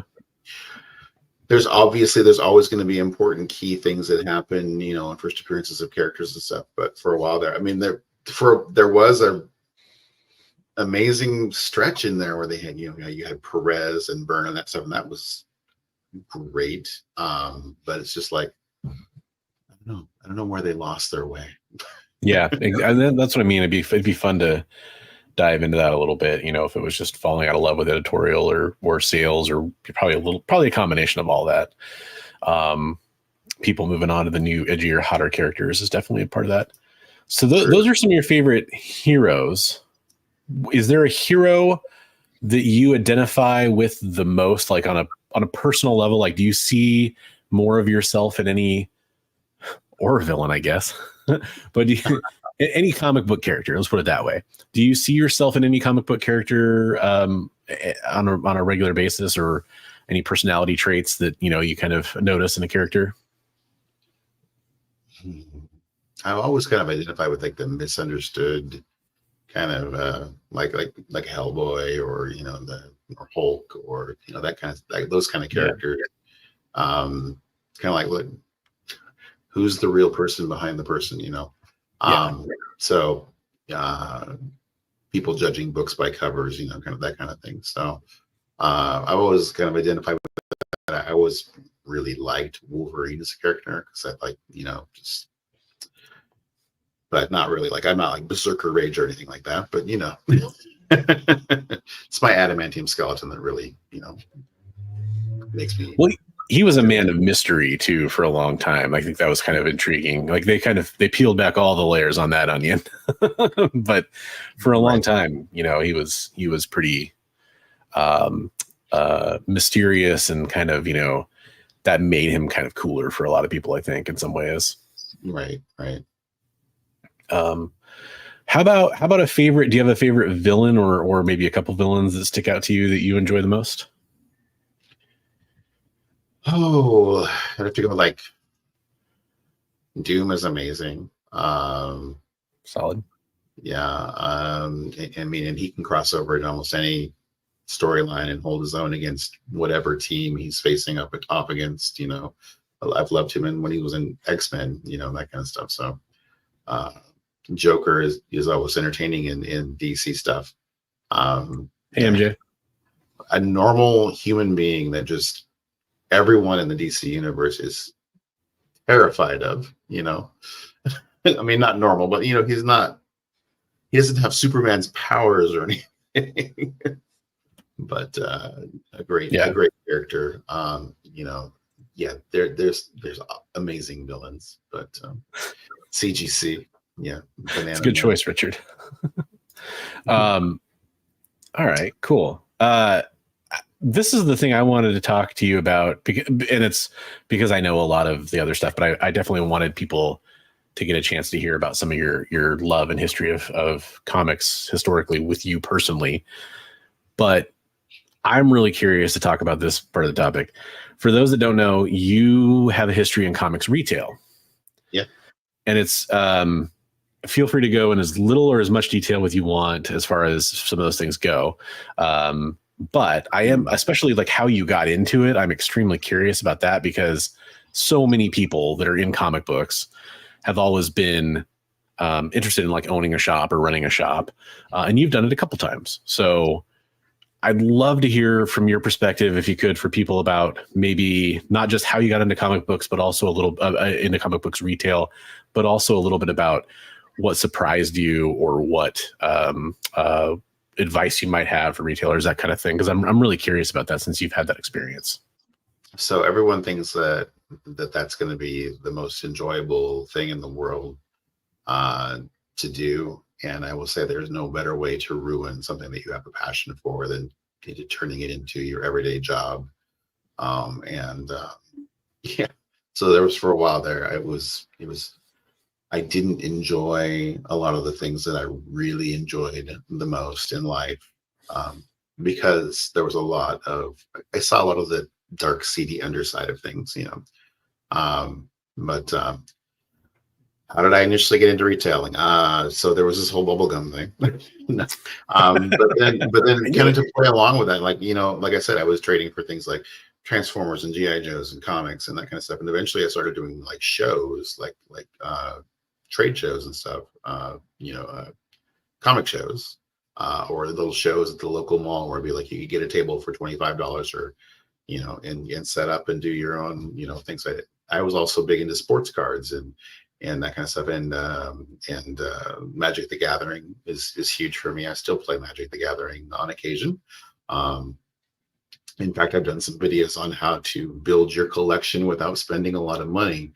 And Magic the Gathering is one of the ways that I'm able to do that. I play drafts and I accumulate cards and win and sell the cards off and then buy comic books. But so I started doing shows, going to like the Portland Comic Cons and that kind of stuff. And eventually started talking to, this was probably right about the time Valiant started coming out. Started talking to one of the guys who I knew who worked in a sports card shop with his one of his uncles. He started doing a little bit of comics, and he was also the guy who did Magic there. And so he and I talked about opening a store together. And he's like, yeah, that's a great idea. Why don't you go out and scout some locations and see what you can find? And so I went out and looked around, found a place, got all the details on the lease and everything, got the lease agreement that needed to be filled out, brought it back to him and handed it off to him. And he said, oh, okay, good work. I'll get back to you in a couple of weeks. And so, a couple of weeks later, I called and I said, hey, how's that coming along? Where are we at? And he's like, give me another week or two. I'll get back with you. And called him back in 2 weeks. And he says, yeah, I signed the lease. I'm opening my own store in, in a week or two. And you're not invited. And that was kind of disheartening. And I was pretty upset for a while. But eventually I was like, well, this guy has comics and,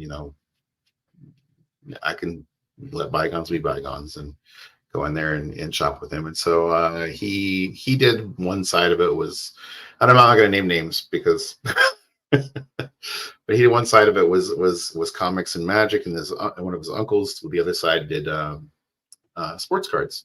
Mm-hmm. And so they ran that shop for a couple of years. And then one day I walked in and his uncle was sitting in the middle of the shop. Half the shop was gone. And his uncle was sitting on a bucket playing the guitar in the blues. And I'm like, what happened? And he said, so my name was on the lease. His name wasn't. And he bailed and left me holding the lease. And he's like, if you want to have a shop, I will sell you everything in the store for $1,000. And so I had all the sports inventory. We gave me all of the names of the wholesale suppliers and everything that he was buying all of his stuff from, all of the fixtures and everything. So I went in with a buddy of mine and we spent $1,000 and opened Amazing Stories, which was the name of my store. Great name, by the way. I remember spray painting a big rectangular sign made out of plywood with the old Amazing Stories, the Steven Spielberg Amazing Stories logo, and hanging that on the side of the building. And the next day, Steven Spielberg's lawyer showed up. That guy didn't work like that back then. The guy that had left was not very happy because all of his clientele was coming to his old location still, and there was me. And so, so that, I got in right at the worst time during the crash. So I learned to make money when times were really, really bad and to survive during that time period. And so Magic the Gathering was it was like 1993, 94, late 93, early 94 when I opened my store with my friend. We were partners for quite a while. I don't know how to phrase all this stuff. He insisted on taking home a paycheck from day one. And he said, well, I said, well, I don't see how this is going to work out. We can't really afford this. I was still working a full-time job. And so, so I was working 2 full-time jobs, and I had an infant son. There were many days where I would stand behind the counter with my son in his car seat, and rocking him with my foot while I was ringing people out and everything in the store. Yeah. So my payment was deferred, and I could take product or things that I wanted. And at some point, it got to be some ungodly amount that was owed to me, and the partner just was like, you know what, see ya. You've got enough claim to product and merchandise that you basically own the store. So so that became my store. And then kind of amoebaed and made a second store in Astoria, Oregon. So the first one was in Vancouver, Washington. The second one was in Astoria, Oregon. And for those that don't know, Astoria is a pretty historic town. Like it's where Goonies was filmed, is probably its main claim to fame. But it also has a lot of historic significance too on top of that. But it's a kind of a vacation destination, summer town, especially kind of place. The money was great in the summer and terrible in the winter. Yeah, I bet. And I was in the building that looks like Batman should be hanging on top of the Astor Hotel. It's like it's like the building like where Batman would be hanging out. By the way, this is I need to speak up during this part of the story, because unbeknownst to me, I visited that comic shop with my girlfriend, who would eventually become my wife. Once I went through there once on my way to a different coastal town, and really enjoyed the store. I didn't live anywhere near it, so I didn't go back. But yeah, that's my weird like paths crossed at some point probably kind of story with you. Probably talk to you because I would hang out, and my wife would, and by the way, my wife was amazingly responsible for it. Everything about the way that store looked and how beautifully decorated it was. It was a nice store. We had a giant mannequin Spider-Man that everything was posable down to the fingers and everything, and we had him hanging upside down on the front window. We bought a theatrical costume that we put on the mannequin. That was hard to dress that mannequin.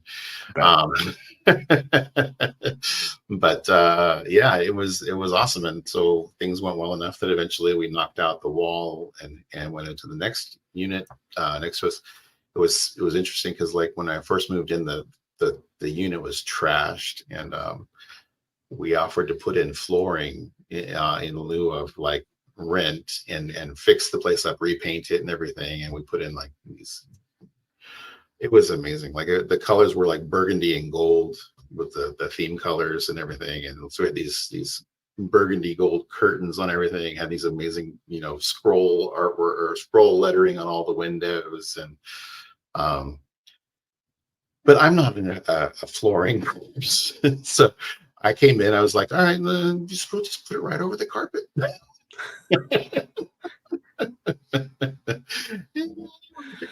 It was really nice. Actually, it had kind of a nice sponge to the floors. A lot of padding. Yeah, a little padding on it. But yeah. So yeah, and then my son, my youngest son, was born, and we decided to sell the stores. So. And there's a lot of stories in between there, like the time when the building was overrun with giant rats, because we found out why. But the dumbwaiter that they would use to do the garbage from the top floors all the way down was a hydraulic thing, and the motor burned out, and so they just took the entire mechanism out, and so people on the top floor would just throw their garbage all the way, and it would go down into the basement and explode. And so I remember the first time I'm in the back room sorting back issues, flipping through and pricing stuff, and I just, out of the corner of my eyes, I see this shadow go up like a, there's piping and stuff, and it's an old building from like the early 1900s. This shadow goes up this piping, and I'm like, what the heck was that? And I kept seeing these shapes, and it was Ratman. It was literally, giant, like the size of cats, rats. I mean, there were wharf rats, right? Yeah, it was insane. And I would do I would do art lessons in the store, so I had a little like area, and I would teach. I don't know if any of my students ever went on to do anything great, but I did art lessons and everything. But there was a little area where we had the art studio set up, and one day we're sitting there. My wife goes, "Oh my God." And this rat was chewing its way through the drywall. And we had pieces of glass shelving in the back room for the display cases. And I put one up against the drywall. And he went all the way down the wall, like in a line up against that glass. And it was insane. There's a ton of crazy stories from my retailing days. I think I told you this story, but okay, one more crazy retailing story. So there was a day in the wintertime in Vancouver, and for those of you who play Dungeons and Dragons, like third edition had just come out. So we had a huge bookshelf with all the Dungeons and Dragons books and everything. We had an area that was grid walled off that was a back office where one of my employees was doing like data entry and stuff. And I was at the front counter, and I was ordering all of the books out of the previous magazines. And this guy walked in, and this is how long ago it was. This guy walked in with a Blockbuster video bag. Well, you're talking about that area. I mean, that could have been like last week. There's still one around there, kind of. Well, yeah. He had a pint of, like, I think peach schnapps or something with him, right? And he walks in. He's like, "Hi guys, first time in the store," and it's like kind of blizzarding outside, right? We're like, "Well, welcome in." He just walked in off the street, and he's looking around, and he's kind of looking at all the bookshelves and everything. We can, let us know if there's anything.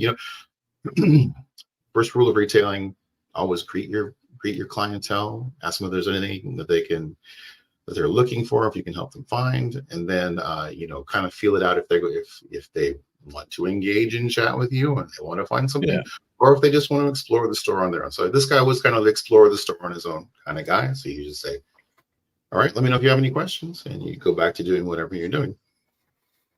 Well, we had this building that my store was in was an old feed store, so like it was divided. There was like a lower area, which was the front room. And then there was a back issue room that you went upstairs, like a half flight of stairs. It was kind of it was the raised dock area where they would use back in the day, where the feed would come in, right? So that was back issues, that whole room. So this guy's over looking at this huge bookshelf, and then out of the corner of my eye, I see him just dart up the stairs, And so quickly, I kind of stick my head in the other room. He's looking around at the back issues and stuff. I'm like, okay, nothing weird. And I had a camera back there where I could watch. It wasn't recording, but I could watch what was going on back there. So I'm like kind of glancing, watching. Okay, everything seems normal. And the guy goes to leave, and he walks up to the front door, and he says, "Well, thanks for letting me look around, guys." And he says, "See you later." And as he does, he waves like this, like, "See you later." And his shirt comes up, and he has all 3 of the core D&D books stuffed down the front of his pants. And I'm like, "Hey." And he goes, "I made it out of the store. There's nothing you can do now." Those are the rules. And everyone knows. He casually starts strolling down the sidewalk. He's like, "Ollie, oxen free." Right? And I'm like, so I yelled at my employee. I said, "Hey," I said, "call 911. I'm telling which direction I'm headed." And so I ran out the store, and I'm following this guy down because it's like $100 plus worth of books, right, at the time. And the guy looks over his shoulder, and so he's kind of hastens his pace, and we go up, and I don't know if you guys don't know the area, but I was on 4th Plain and then Mill Plain towards Clark College, so it's up this hill. this guy starts going up this hill, and it's blizzard snowing. conditions, which by the way are completely unusual for that area, especially at that time. Right? It's snowing, and we're hastened pace, and me not being the most physically fit fella. We're both huffing and puffing, and the guy looked over shoulder at me, and he goes, he's like maybe like 20 feet ahead of me. He's like, just tell your boss I got away. And I said, I got bad news for you. I am the boss.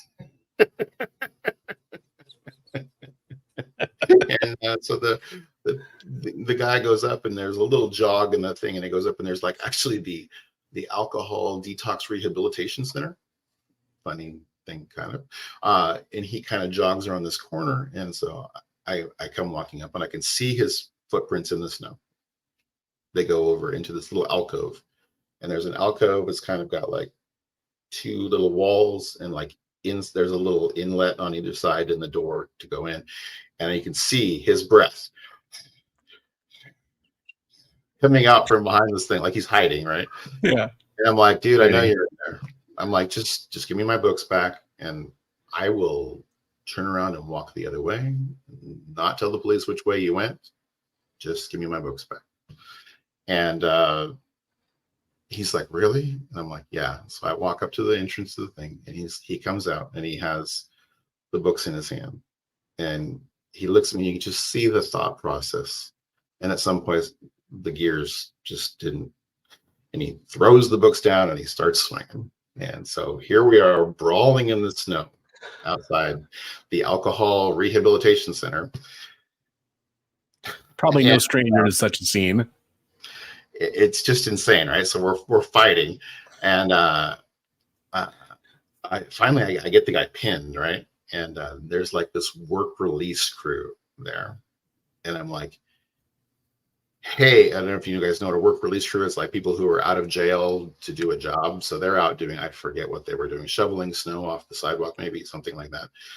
I said, hey, call the police, somebody, this guy's a thief. He's attacked me, assaulted me, and I'm holding him down. And one of the guys comes over, and he's like, hey man, we're on work release. You can't be doing that here. We're going to get in trouble. And he goes to pull me off the guy. And the guy gets up and knees me right in the chin. And again, we're brawling. We're throwing down again. And about that time, 3 cop cars pull up with guns drawn. And like, freeze. And we're both. And he go, who's the bad guy? And I'm like,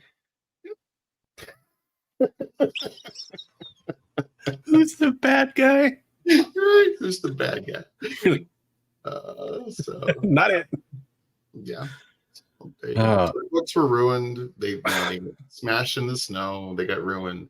Turned out the guy had some mental health problems and was drunk and all of that. So all I really got out of it was I got to put a restraining order against him ever coming in my store again. But there you go. There's a funny retailer story. I think I want to do a show like it is just like retailer stories, because there's just a ton of insane retailer stories. Oh, I bet. The guys need those books bad. It must have been one of the steps. Yeah, the story. I mean, all over some D&D books, man. Like it's just right? It's crazy. My wife was so mad because she's like, so over $100 worth of books, you were willing to risk your life. At that time, we had just had my first son, and she was so mad. She's like, your life is worth more than $100. That guy could have had a gun, he could have had a knife, could have had who knows what. And I was like, yeah, but it was $100 worth of books, and those were my books. Yeah, well, I mean, $100 today doesn't seem like as much, but I mean, back then that was even a little bit more. It was a lot back then. Yeah. I mean, it should seem like a lot, but unfortunately, it isn't today. But yeah, it's crazy. Well, I'm glad you ended up being okay, because I spent like 15 years in retail management, and one of the first things we would always train people to do is not chase after people stealing because of what could happen. But also the world, unfortunately became a scarier place too. In that time. I have another one more funny story. So, okay. We do have to take our last break though. So funny story after the break. Well, actually, you think it can be a quick story? Because then I wanted to talk to you about your art after the break. Okay. Quick story. Okay. So I'm at my first location. So that second location was down near Clark College. First location, we moved during the Pokemon boom. But my first location, we're located next to this, we're in a really sketchy area of town, right next to like a stereo store, which there was always like stolen stereos and stuff being sold there and all that. But they had this really buff guy that was like their stereo installation guy, right? So he's always out back installing or removing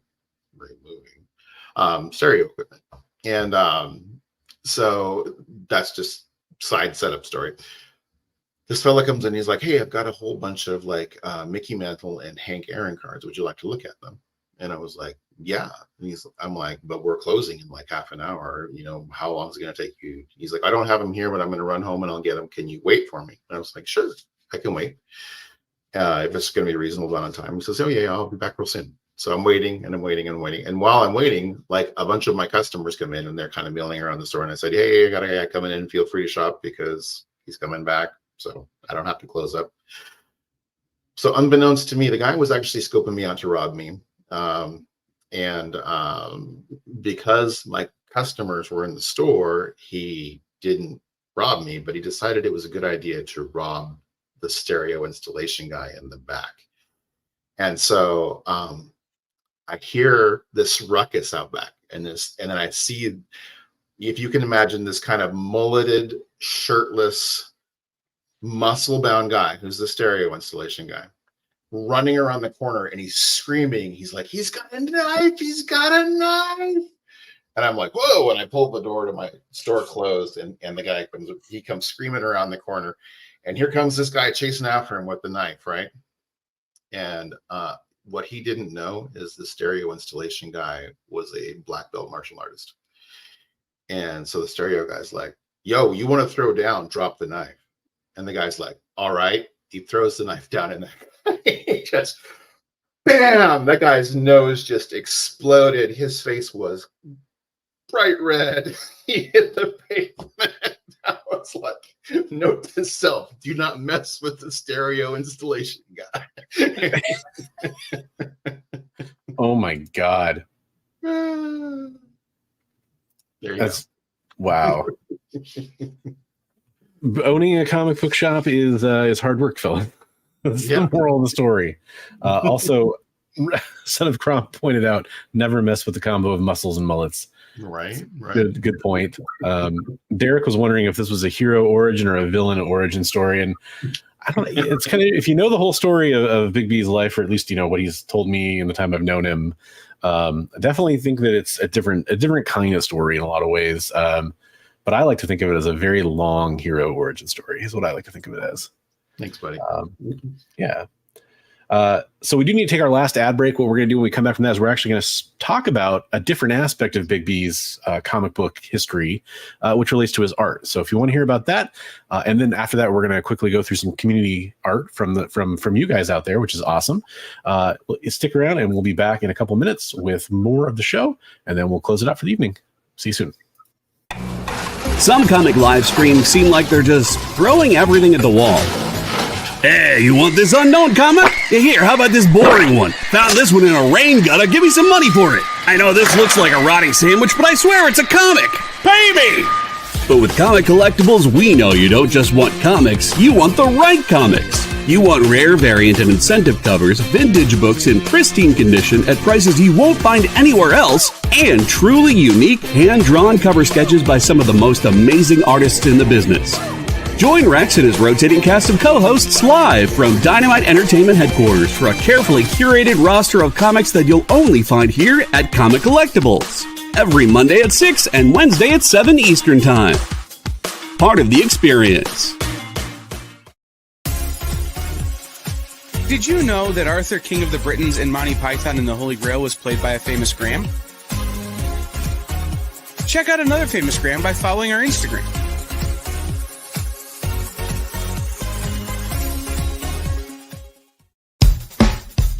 Download our app on Google Play and the App Store. It's so simple, even my mommy can use it.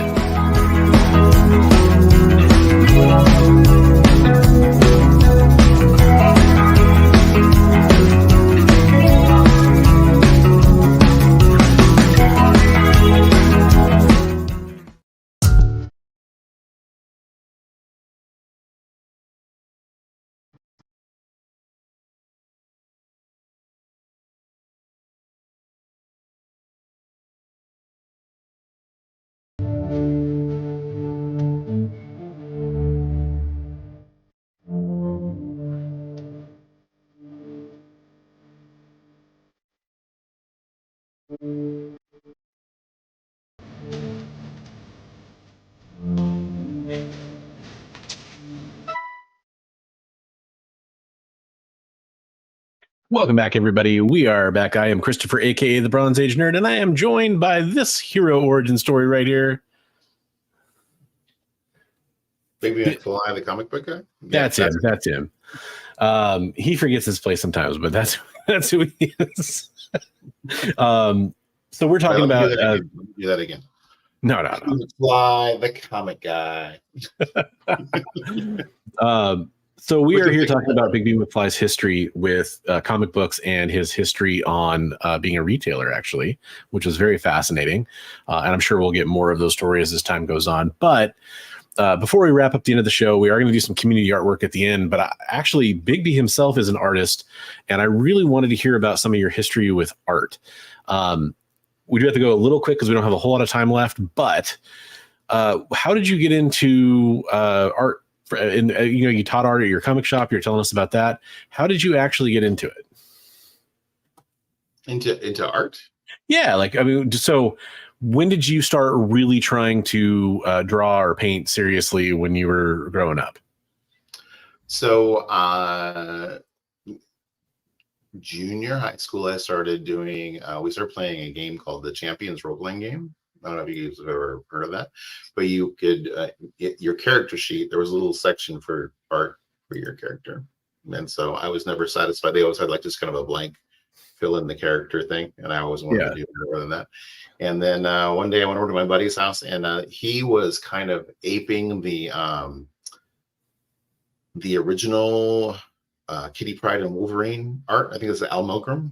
He was kind of copying some of that, and I was like, "Ooh, that looks like fun. I want to do that too." And so we were already pretty much best friends, and so we started drawing comics together and doing all kinds of stuff together. And that's kind of where I met Travis from Comics Limited also during that kind of time period.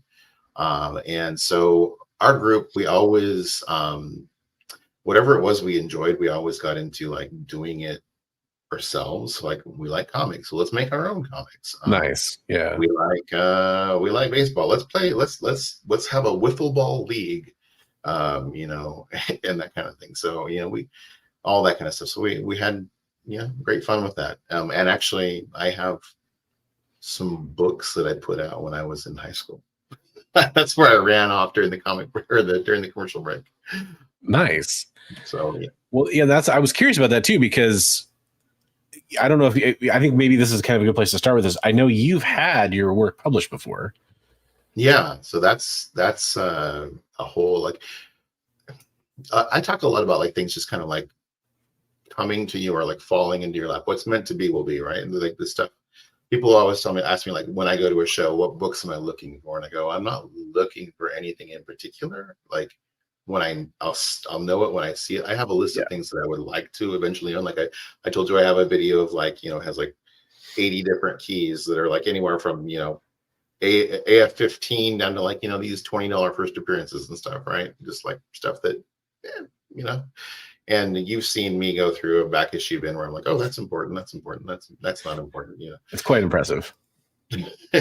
So where was I going with that? That you you got me caught up into your story there. So things are meant to come to you when they come to you. Oh yeah. So it's meant to come to you when you come to you. What was something about? You're published. Being published. So the Astoria shop. I had a guy that would always bring in. He was our delivery guy for FedEx, and he eventually was like, "Hey, I own a horror magazine, as well as I published this horror magazine called Dark Discoveries." And I was like, "Really? That's kind of cool." And it's like, "I'm like, would you like me to carry it in my store?" And he was like, "That would be really cool." And so he's like, "I'll bring some by." And one of the times when he brought it by, I happened to be giving art lessons, and he's like, "Oh, you do art?" And he started looking, "Oh yeah, I have a bunch of my stuff over, framed and for sale on the wall." And he's like, "Well, this is really cool. Would you like to do some pieces in our magazine? I can give you like, a theme for a story. Maybe you can do like a, an intro splash piece or whatever, and then it'll have the text story." So I did that a few times, and then they had just different things that they needed art for. So I would do little knickknack things here and there. And then they were going to do a issue all about EC comics and horror. And he says, "Would you be interested in doing a comic book in our magazine?" And I was like, "That would be really cool." I've never been published. This magazine was actually distributed in like Europe and Canada and all over the US. And I was like, this is a cool opportunity. Yeah. So he's like, "Okay, well, here's the script for this story that we purchased from this writer. Can you plot it out and do the artwork?" And I said, sure. And I said, "Look, we need to talk about like compensation." And he's like, "Well, what's average?" And at the time, I think like pencilers were getting like probably almost what they're getting nowadays, like $75, $80, $100 a page or whatever, right? And I was like, and I listed that up, and he's like, "Well, that sounds reasonable." And I was like, "Okay, cool." And so I plotted this whole thing out, and he goes, "Well, actually," I kind of roughed it out and gave him the synopsis of the story, and he goes, "Yeah, you need to like chop out some chunks of the story because you only have 12 pages to work with." And I was like, "Is the writer okay with that?" And he's like, "We bought the story. We can do whatever we want with it." And so I forget the name of the writer, but my apologies to you for chopping your story up. They told me to do it. So I ended up. That's comics, everybody. Chopping this guy's story up, right? And cutting out big chunks of this guy's story to make it fit. And then I penciled it, and I go, "Well, who's the inker going to be?" And I go, "What do you mean?" I go, "The inker?" And they go, "What's an inker?" And I was like, "Oh." And I go, there's a penciler, there's an inker, there's a letterer." And they go, "Oh, we thought like just like you did the art, like you would have the word balloons and everything. It would just be done for that price." And so I ended up doing everything, and then they started having ungodly amounts of revisions. So I think like if you break it down hourly, I think I ended up making like 50 cents an hour on that job. Oh my God. It was terrible. Like I finished the entire thing, sent it to them, and they go, "We don't like the way that ended. Can you change that? Can you redo the last 3 pages?" And I was like, if we add in the rest of the story I cut out, maybe it'd make more sense. Right. So yeah. Ouch. It was this story about like these pilots. They take off to go do a bombing run in World War II. And they're taking off. Oh, and this is the other thing. Like I penciled the whole thing out, and then they go, "No, we want it more like photorealistic." And I was like, "Photorealistic?" And they go, "Yeah. What could you do? Like, can you do like photo manipulation?" And I was like what? And they're like, "Well, the monsters." And I'm like, I guess I could try to do some things. So it's really not even a representation of like my art.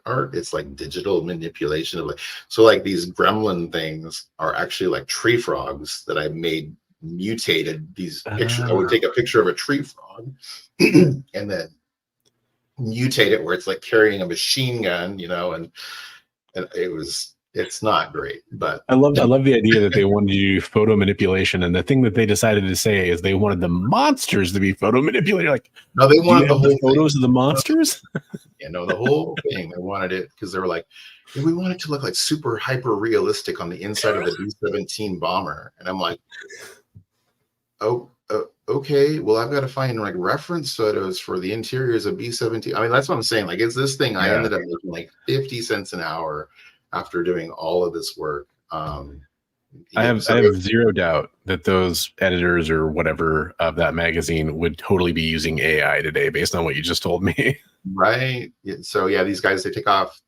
There's gremlins in the plane. The gremlins kill almost everybody. The captain wakes up. The gremlin they killed all but one gremlin. So there's the last gremlin is standing on the bomb bay doors, and the captain's like reaches up and grabs the lever and pulls the lever to drop the bombs to send the gremlin plummeting out of the plane. And then he's like, and I swear to God, he was laughing. He was laughing as he fell out of the plane.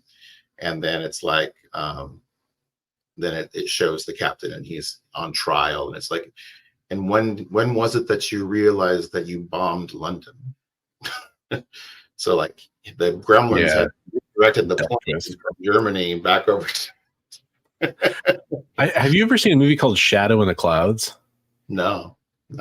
It stars Chloe Grace Moretz, and she's in a World War II bomber. She's a spy that ends up on a bomber about to go do a run, but she's being chased by a gremlin that ends up on the plane. Oh, and it just kind of made me wonder, like, gremlins on planes are certainly not a new thing, but World War II, B-17, just kind of made me wonder. Yeah. Son of Crown wants to know if you know what issue that was, because he found. It's got so I did the cover too, right? And originally they go, we want an EC cover. We want it to look like an EC cover, right? But we want the photo manipulation thing again, right? So I have my son pose as this guy reading a magazine, a kid reading a magazine in his bed with the flashlight. And I'm coming through the door. I've got a hatchet in my hand, and I've got the head. It's that cover, right? Yeah. So he's reading the magazine. I'm coming through the door with the hatchet, but it's all. So then I made it look like it was a digital painting, though. I turned it in. That should be easy to find. And they go, and I told them what I was going to do before I did it, and they go, "Oh, that's great, that's great, that's great." I sent it. They go, "No, we want a little more like a fantasy kind of an aspect to it. Can you change that guy into like a Cthulhu kind of monster thing?" Okay. So I turned myself into Cthulhu coming through the door, and there's like these ghost skulls flying in and little demon things flying in, and the kids under the covers reading the magazine, but it was an infinity cover I had. So it was the kids reading the magazine with the picture of the kid reading the magazine with the picture of the kid reading. And I was so proud of the way that came out. That's cool. And they edited it, and they put the cover of the previous issue of the magazine on the cover. I'm like, do you not know what an infinity cover is? It's issue 16. There you go. There we go. Crown found it. Yeah.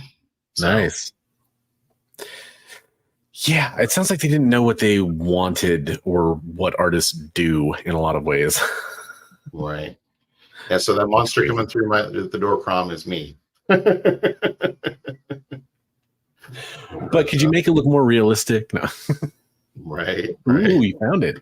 And you might even actually find one signed by me, because a lot of them were signed by me. There you go. I'm going to have to seek this thing out now, too. That seems pretty cool.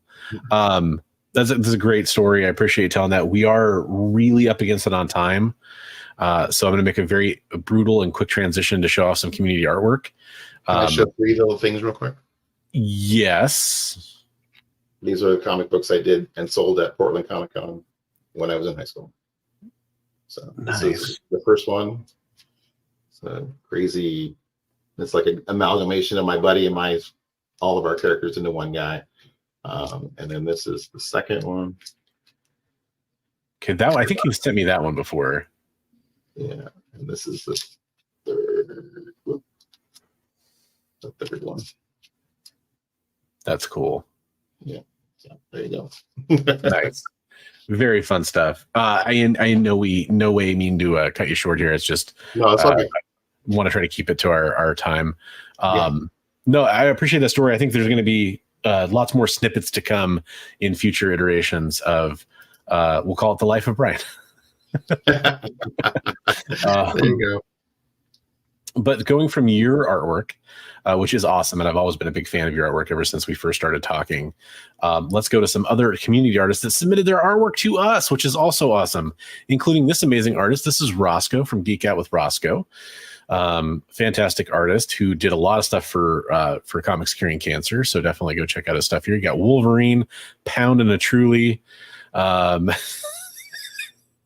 This This is a comic fan accurate Wolverine. So good. Yeah. Roscoe's amazing.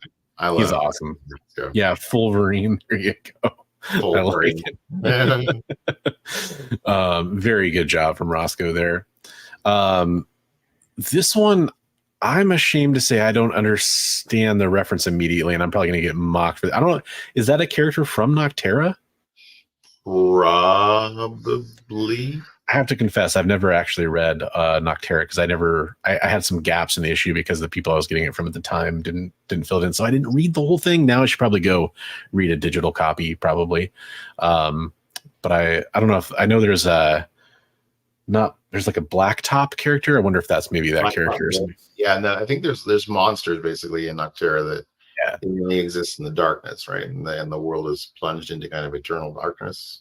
Okay, it is a monster from there. Okay, perfect. In the world of Noctera, everything outside the light turns into a shadow monster. Very, very cool. Yeah, I've definitely wanted to read it. It was just a goof from the comic shop I was getting him from, unfortunately. So I'm going to go back and do that. Classic Earthworm Jim. Tugs to that 90s nostalgia. That's the last piece from Roscoe, whose art always impresses me. Great job, Roscoe. These next three pieces, including this one, are from Eddie Rodriguez. Great rogue. Amazing. Yeah, he does an awesome job. He did this Spider-Man, which is really cool too. Very cool. And this other kind of, I guess that must be Miles. It's got the spray can, right? Yeah, it's got to be Miles, but it looks like Spidey, like Peter Parker Spidey, but I imagine it's Miles. Very cool. And then we've got a few from Ben here. I thought this one was very, very, very topical. I have one I'm going to share next week that's even more Halloween. But this one, definitely evoked the season for me quite a bit. He does an awesome job. And then we'll see some of his diversity in his work, because some of these are just completely different styles here. Like this reminds me of almost like a New Yorker cartoon or something like that, with like incomplete edges and incomplete lines and stuff. And then minimalist, like this, that last one, like the clouds and everything is very minimal. 100% with like almost like the sun's kind of cutting off part of I can just kind of see it happening, right. That's very cool. But then he did this too, which is like, the opposite, right? Like massive detail. I wonder if this is like those catacombs under Paris or something like that. That one, that one almost reminds me of like the Han Solo and Carbonite. A little bit, yeah, for sure. But Ben Taz is the artist on these last three that I showed. And then you have Eddie Rodriguez on these three, and then Geek Out with Roscoe on those. Definitely go check out all those artists. We are going to be doing a competition at the end of the year. We're going to pick our favorite pieces from every artist that's submitted that isn't a professional, and we're going to have a competition at the end of the year. The other thing I want to remind people about real fast is Comic Tropes is in the chat here. He is going to do that piece of a Joe and a Transformer. So if you're watching on the rewind, leave that in the comments down below, because I'm going to start that poll probably tomorrow on my channel with some options of who you can pick to have that be, a nice combination of a Joe and a Transformer. I've got some great suggestions from the private chat for Heroes that we have. So I've got some great suggestions already, but I'd love to hear what everybody wants to do for that, because I think there's some really cool combinations that people have thought of, cooler than the ones I thought of. So I'm excited to see that. Eddie is Eddie Rodriguez on Instagram, by the way. Yes. Yeah. And Roscoe is Geek Out with Roscoe on Instagram. So. Yeah. And at Ben Taz for Ben. So all those are great artists. I'm also joined by a great artist over here as well. Definitely go check out his artwork. And I was very happy to. Not on the same level. I appreciate that, but thank you. Skid mark for G.I. Joe. But I do want to take a second, since we had such a great time talking to Bigby tonight. Go check him out on his YouTube channel. Go check him out on his Instagram. A lot of great stuff coming out from him. He does a lot of great shorts over on YouTube and a lot of great long form videos as well. Comic book hunting, comic book collecting, you name it. But if you enjoyed getting to know Bigby a little bit more, as I have enjoyed getting to know Bigby over the last few months, definitely go check out some more of his stuff. I would very much appreciate that. So I've got a great video over there of our haul from Rose City. Yeah, you and me and Plegus and Mike Lunch Money Comics and Trav, Dan Sexman. Yeah, all of our horde from Rose City Comic Con. So for sure. Yeah, definitely go check that out. We'll be back next week with more updates from Heroes for Heroes, another topic, possibly an interview with a different co-host of West Coast Comics. I don't know. We'll have to wait and see. But until then, everybody, I hope you're having a great week, and we will catch you in the next episode. Have a fantastic night, everybody.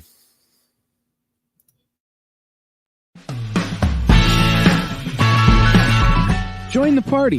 Head over to our link tree to find all the links for everywhere the experience is all the time.